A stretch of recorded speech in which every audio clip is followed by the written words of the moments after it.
Good morning, beautiful people of the center. Thank you very much. It's nice to be home. And I missed you too.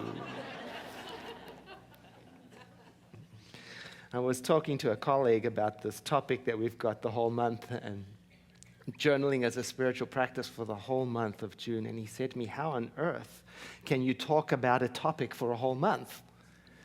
And I got to reflect about that in our modern culture that is kind of gearing down towards small bite-sized information, and really, you see something, you understand it, move on, get the t-shirt, now you know everything about it, right? Whereas what I think we're discovering through our theme this year of practice, practice, practice is that below the surface of that first impression is where the real depth and value is, not just in the first sound bite in 10 seconds. We've got to go past that. I think to get below the surface, you and I have to keep on going back, because repeated exposure to an activity is what takes us deeper. It's difficult to go deep with a sound bite or just a first impression alone. I remember when I used to be in the job market and I was interviewing for jobs, or when I would encounter a new teaching or meet somebody potentially I was interested in, I realized in those first few moments that a lot was riding on that first impression, right? So I tried to bring the very best of me forward. But it's not only that first impression that counts, it's what comes after. I just spent 2 weeks in Indonesia. I was leading a group from another center for spiritual living. They kind of contracted me to lead them through the experience. It was wonderful. So that first meeting in Indonesia, they didn't know me and I didn't know them, right? So it's all best smiles, best behavior, say the right thing, show up really good, But then, after spending 2 weeks together every single day, after the first person gets the upset belly, after the first person loses their passport, after the first person who gets the grumps, then we discover if we can still like each other, right? You got to go through. You got to keep on keeping, and you got to stay the distance. So there is this real opportunity of a deep connection happening after, and sometimes during the time when we are surviving the first obstacle, whether that's relationship or spiritual practice. When we're navigating around the first difficulty or negotiating our first differences, and that takes time. It takes exposure, and it takes showing up. There are people in the audience nudging each other right now. It's ridiculous. I like to tell the story in our new member orientation classes, and those are coming up in the fall. These are the free classes we give to people who want to understand the workings of being a member at the center. I like to tell the story of one lady who showed up here several years ago, and she said she walked into the social hall and saw all of these smiling, happy faces, and she said to herself, there is something wrong here. And she said, I'm going to stick around to catch them out, because I know this can't be real. And the way she tells the story, 10 years later, she was one of those happy people standing around. She kept on showing up and kept on showing up, and her suspicion led her to catch us out. But fortunately, in our case, what was on the outside matched what was on the inside, Or maybe more accurately, what happened is her engagement allowed her to stay through her first disappointment, or through her first conflict, or through the first difference of opinion, or her first moment of boredom. Right? Doesn't it happen? Because maturity comes when you stay past that. Because you and I know I can't keep you engaged with my scintillating personality every single week for 20 years. You're going to get bored one day, right? It's not going to be a home run every week. And thank God you stay, right? We got to stay, because past that moment of is the moment of deep connection. And this is the same for spiritual practice. I keep that in mind. When I find something new that I like, a new practice, a new diet, a new exercise routine, or a new person that I want to be friends with, I try to remember I got to keep with it. I got to give it a chance. I got to let it fail in order to flourish. I got to keep on keeping on. I got to stay long enough for the guard to drop so that the first impression, best face moment can lapse. Then I can ask, do I still like what I see? Do I like them in sickness and health? Do they like me, richer or poorer? There's some wisdom in that. Stay for a while, because there is a relationship with our spiritual life that we seek to have that is not available in the first 10 seconds. This is about spiritual practice too. Oh, I've done that. Oh, how many times I've said that. The medieval Spanish Jewish philosopher Maimonides wrote about this, using the illustration of giving to make the point. And he wrote that positive behavior characteristics are not acquired by doing great acts, by doing great positive acts. They're not acquired that way, but rather by repeating positive acts. For example, in the currency of our time, giving $1,000 to a charity will not accustom a person to being generous. Whereas giving $1 to 1,000 different charities, you see the rhythm there, will rehearse the tray of generosity in the individual. That repeated action of giving regulates the person to continue giving. By repeating an act many times, an established behavior or emotional pattern is formed. In contrast, one great act does do some level of good, but the motivation may disappear shortly thereafter. It's beautifully stated. We can apply it to everything. It's our whole theme in that one statement. It's the same for journaling, for prayer, for service, for meditation, for relationships. It's the same thing. Yes, it's good to give $1,000 to a charity. Of course it is. Yes, it's good to write 10 pages in a journal one day. It's good. Yes, it's good to say a prayer at a time when the need is apparent. Yes. Yes, it's good to do something helpful for someone. Of course it is. And it's better to rehearse the habit of generosity, of mindfulness, of journaling, of whatever it is until it has the opportunity to take you deeper past the moment of your first objection, past the moment of your first ho-hum, because beyond that moment, something is waiting for you. You can be told about that journey, but you can't know it until you make it past the moment when you don't want to do it anymore. It's the purpose of the spiritual resource booklet that we prepared, Journaling as a Spiritual Practice, Slowing Down to the Speed of Right, which we gave away free at the first Wednesday evening service, and we do that every month at the first Wednesday evening service. It's also available at Stepping Stones Bookstore, and it can be downloaded for free from our website, www.cslsr.org. And the idea is to provide small bite-sized encouragements so that through many tiny acts of journaling, we can develop the habit of writing something for a deep experience of our spiritual life. And if you haven't started yet, it's okay. You can still download it and begin any time. Now, I started journaling a long time ago, and I want to go back to the idea of first impressions, because when I started journaling, I wrote what was expected, because I was concerned with what if somebody finds this and reads it. That's what was on my mind. And so as a result, I really wasn't going below the surface at all. My subconscious mind in all its depth wasn't going to come out because I was really concerned with presenting myself in a certain way to make a good impression.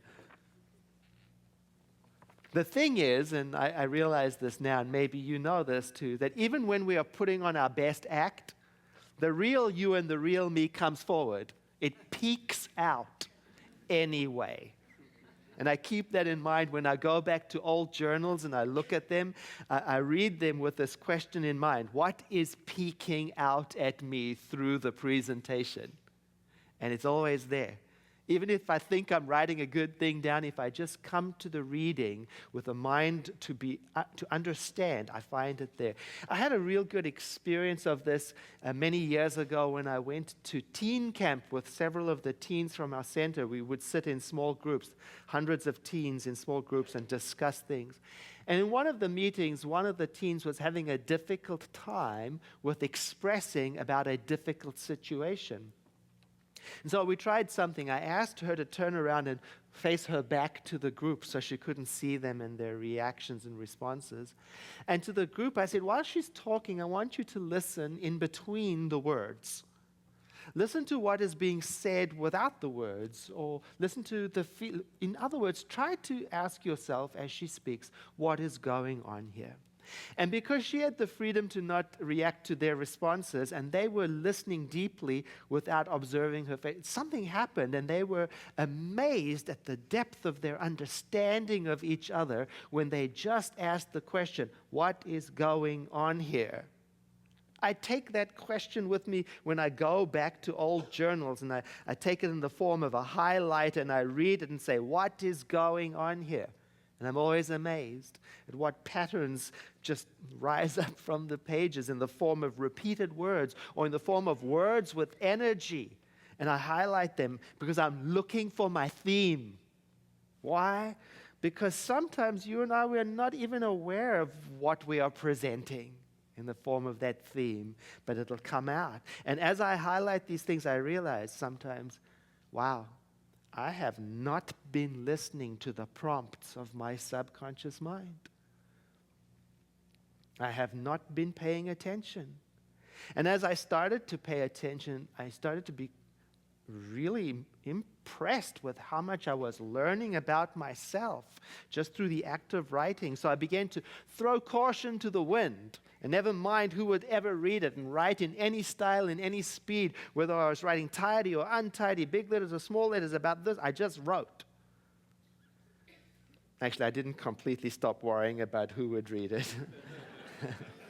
I found an old journal the other day, and in the front it said, if you love me and you found this, you won't read it.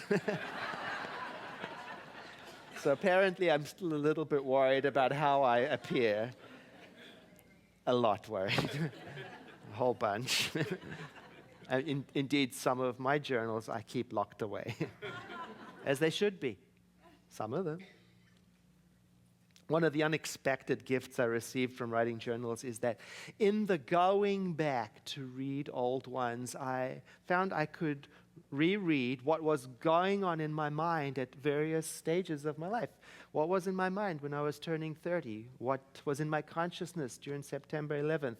Or this event or that event? And in reading that, I could feel this connectedness, this reconnection to the subtle nuances of my own life, those details that become so easily lost in the complexity of day-to-day living. And so what emerged was this feeling of ownership, deep-rootedness in the richness of my own life. It's like my life became colorful with its memory. As one journal writer describes it, she says, I discovered a greater sense of continuity with my own life than I could imagine having if I didn't write a journal. I feel like my life definitely belongs to me now and to no one else. And I resonate with that. I see that. It reminded me that I keep a book, I call it the Book of Days. It's a type of journal. It doesn't necessarily have prose. Every now and then when I feel like it, I will just put a date. Sometimes I will just make note of things. Sometimes I'll draw a picture. Sometimes I'll stick a piece of paper, a ticket from a show, like a scrapbook. Sometimes I'll stick a photograph of a deceased friend in. And then I go back to this book of days. It's not complicated. It's very simple. And as I look at these days, whole richness of memory and meaning come up from the page, and I can sense my changes and my own personal development in life and measure me from now to then. It's beautiful. I treasure this book, among the most important books that I have. Very, very powerful. And I get understanding of my own life. And you know, Daniel Day-Lewis's father, Cecil Day-Lewis, the Irish poet, he said that we do not write in order to be understood.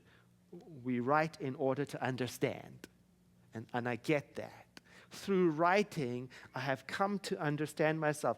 And it can be in any form that works. You know, I can't tell you how many times I've bought this book, List Yourself. I don't even think it's in print anymore. I've given so many away and I've used it, and you can make up your own version of it. It's just an invitation to create lists of things, like list all the times you got into trouble. List what you would change in the world. And through making the list your life's main regrets. As you just make these lists without worrying about language or grammar, it's like looking into a mirror of consciousness, and your own subconscious will prompt you with deep understanding, because we have got a very sound mind. And we do have the ability to go deep below the surface when we give ourselves the opportunity to do that. It reminds me also in the journaling as a spiritual practice, in the section right before June 21st, there's an invitation for us to become familiar with all of the questions that are in us. So the invitation is to approach the next several days of journaling differently. Read the quote, and then create a whole bunch of questions. Just let them pour out of you. What does this mean? Why should this be true? How can I use this in my life? What if this wasn't true? Because sometimes just knowing what the unanswered questions in you are and giving them space to emerge is a powerful help, a tremendous release to know that they're permitted to exist in an unanswered form. A terrific practice. Journaling as a spiritual practice has made another special contribution to my life, in that it is provided for me a way to stay connected to my spirituality while living in the world, while paying the bills, while keeping appointments, while dealing with disappointments, while getting the car serviced. While all of this is going on, I know I have this special appointment with myself and divinity and journaling, in which I will have the time to explore meaning, to ask unanswered questions, to wonder about who am I in a certain situation, to reflect on how could I make a difference, to write about what is this all about. And in this way, journaling is not merely record keeping, although it can be that too. In this way, journaling is not merely an expression, a creative expression of my thoughts and feelings, although it can be that too. It's more than that. It becomes a significant form of contemplation. To me, journaling is a form of meditation that keeps my mind focused and deeply rooted. It is my special time. And when I don't have special time for these deep reflections and deep questions of life, that's when the ordinary dust and grime of the road's journey becomes intolerable. So writing is my time that I devote to my connection to life, to divinity. And it is also the tool that I use to really get close to my prayer practice. I have a prayer journal. I keep many journals. This one has blank pages, and the way I use it is, as I think of people, I write their name down, or situations, I write it down, or an organization, I write it down. And then when the mood moves me, I'll go to the first blank page with a name on, and I will write out a spiritual mind treatment, an affirmative prayer for that person or for that organization. I'll just do that. And writing prayers for me allows me to experience them in a focused, unhurried way.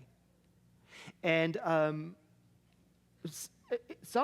would say writing prayers is, well, it's even more effective, I would say, than speaking them spontaneously to me. And sometimes I will write spontaneous prayers in the form of our affirmative prayer style, but sometimes what I'll do is I'll get a well-known prayer, like the prayer of St. Francis that we studied recently, and I will just write it out in an unhurried, mindful way. Or sometimes I'll get a well-known prayer like the Lord's Prayer, and I will write it out in my own words, paraphrasing it to have an even deeper relationship with it. And sometimes, which is a tremendous prayerful practice, I will write out entire texts of sacred works. Like I'm busy, this is about my third time with the Bhagavad Gita. I get the Bhagavad Gita, and I get a blank journal. This one just happens to have Krishna on the front. And I just start writing it out in longhand. And I'm telling you, when I'm done, I have such a peace and such a deep relationship with the text that I have found no other way to duplicate. And this practice of writing out inspired works has come to my rescue at the times of my greatest disturbance. Very powerful, because it's deeply personal and very focused. Another important and healthy way journaling has contributed to my life is that I have found in journaling, in writing, a place where I can express my greatest fears, my lowest thoughts, my smallest minds, my harshest reactions in a safe and sane way.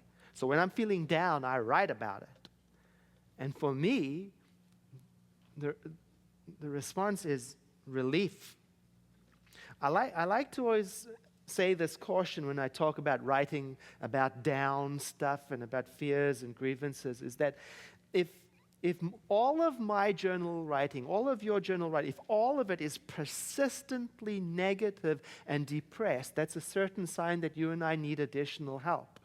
You know, if it goes that way persistently, then it's no longer good for me. So I try to monitor that. When do I need intervention?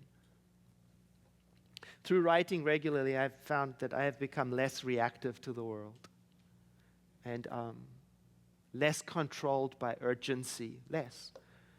Because now I know there will always come a time when I can sit and write it out and write it out. And when I write it out, I discover many of the ideas that are troubling me, many of the ideas that are torturing me, when written down on paper, they don't stand up to the light of scrutiny and examination. Because when I see my own judgment about other people on paper, it becomes very difficult to be loyal to that judgment. And they fall away. And journaling is so intensely personal, and I think that's why it is so intensely powerful. I can say that I see myself differently as a result of my journaling. I see the world differently as a result of it. Now, some people use their journaling as a communication device with the divine. I know of one person whose every page in her journal begins the same way. All of them begin like this: "Dear Lord, it's me again," which is beautiful. I know of another person who sees his journaling as a communion, a conversation between him and the divine. And the way he uses it is he writes and he listens, and he writes again and he listens, and he uses an ordinary spiral-bound notebook that lays out flat. And then as soon as it's full, he destroys it, because for him it's more about the process of slow, mindful interaction than it is about the product. He doesn't keep them. So there's no one size fits all. I know of another person who speaks to her journal through her writing as if she's communing with her BFF. And she starts every entry with "Dear Diary." And she says that through this practice of journaling, she has experienced what to her is the closest thing to unconditional acceptance that she's ever had. Because in her journal, she can be anything. She can be rowdy, creative, loud, depressed, a mother, a dreamer, a whiner, vulnerable, pathetic, happy. And in that freedom of expression is also the freedom to move through it, to acknowledge, accept, to grow, and she loves it. I understand. My point of view is that journaling, writing, can connect you and I to the wisdom that is below the surface of our mental activity, below the surface of our first impression. And that writing regularly and staying through the moment of boredom will help us develop a mature habit that in turn will develop a deep relationship with what is. And I believe that by using simple exercises like the ones presented in this booklet, small bite sizes every day to reflect upon, will help us get a taste for journaling in an easy and effortless way. And if you haven't already tried it, I invite you to pick it up and give it a shot, because I suspect that there is tremendous wisdom in you. Let us take some time to pray together.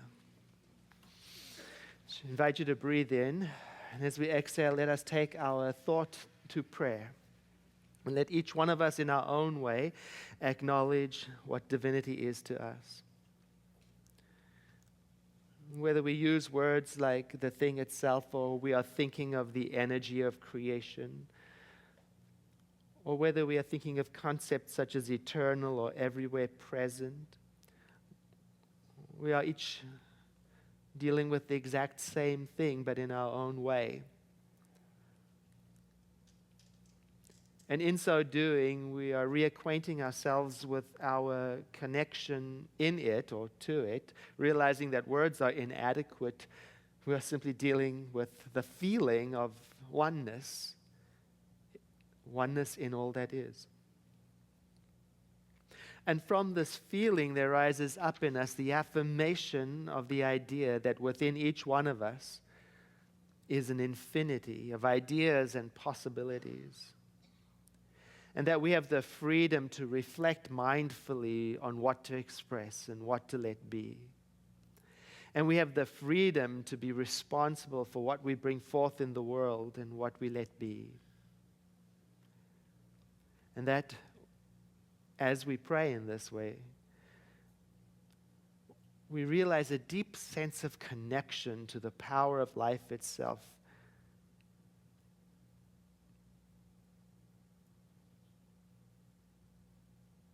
Along with this, a sense of gratitude emerges naturally and easily and effortlessly. And we remember to let go of this prayer as a way of reminding ourselves to trust the spiritual laws that govern the universe, the law that we call the law of mind, ours being the task to pray the prayer. And the task of the law is to bring it into fulfillment.